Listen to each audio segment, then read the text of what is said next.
What is going on, everybody? James Blue Tech Company here, and today I'll be unboxing the third generation of the Fire TV Cube. Now, this is one that came out last year, back in 2022, and there's quite a few differences between this one and the last two generations of the Fire TV Cube. So let's get into it. Here on the side, you'll end up seeing all the features that you'll get.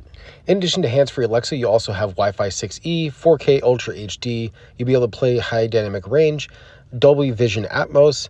You also have an octa-core processor, and you also have an HDMI input, which that is honestly a feature I think is pretty cool, because having the HDMI input means you'll be able to actually basically free up an HDMI port. So basically, if you only have two HDMI ports on your TV, you won't have to worry about taking up one with this.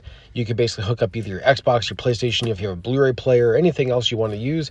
You could put that into the Fire TV Cube here and just have it playing through it as well. I have my Xbox Series X hooked up to it. So the first thing you get here in the box, you'll see right in the front, is the Cube itself. We'll take a look at that later. You'll get a box here that has all the cables and stuff. Well, pretty much only the one cable.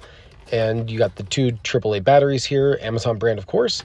And you'll also have the remote. Now, unfortunately, the remote here that you'll get is not the Pro remote. It'd be kind of cool if they actually threw that in there with it, but it's just a regular remote that you could get with any other Fire TV device. Now, the one issue I do have with these remotes is the pre-selected launch buttons they have here at the bottom. They have, on this one, they have DirecTV, Peacock, Netflix, and the Prime Video service. I only use only two of the four services on here, so you'll basically have two buttons there that I won't ever use, really. It'd be kind of nice if they actually had two buttons that were pre-selected, like if you just had Netflix and the Prime Video service, and the other two buttons you could assign to whatever app you want to use. But that's just a personal gripe of mine. It's honestly not that big of a deal, but it's kind of a little personal issue. But you also get the 15-watt power adapter right here in the box. In addition to everything else you get, looks like you also get some paperwork there.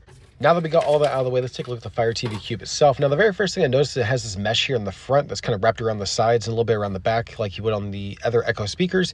You also do get the 4 buttons here at the top, as well as also 4 microphones. Now, the two previous generations of the Fire TV Cube actually had 8 microphones, and this one only has 4, so I wonder if the microphones have probably been improved. I'll find that later on in my testing. Now, here on the back, you'll see a lot of the major changes here. You'll see the HDMI in, the HDMI out, as well as the power port. You also get an IR receiver. You also got a USB port that can be used for storage, or if you want to use it as a webcam for Zoom calls or anything of the sort, you could use that as well. And you also have an Ethernet port here. You do have the rubberized texture here on the bottom, so you don't end up, so the device doesn't end up sliding around. And so it kind of stays nice and firm. It won't kind of slide off whatever shelf or wherever you decide to put it on. So this has been my unboxing and first impressions of the Fire TV Cube 3rd generation. If you guys want to pick one up, I'll leave a link down in the description below. If you guys already have one of these, please let me know down in the comments below. What do you guys think of it? Do you guys like it? Or do you guys think it's not worth the upgrade and should skip this one entirely? I'd love to know what you guys think.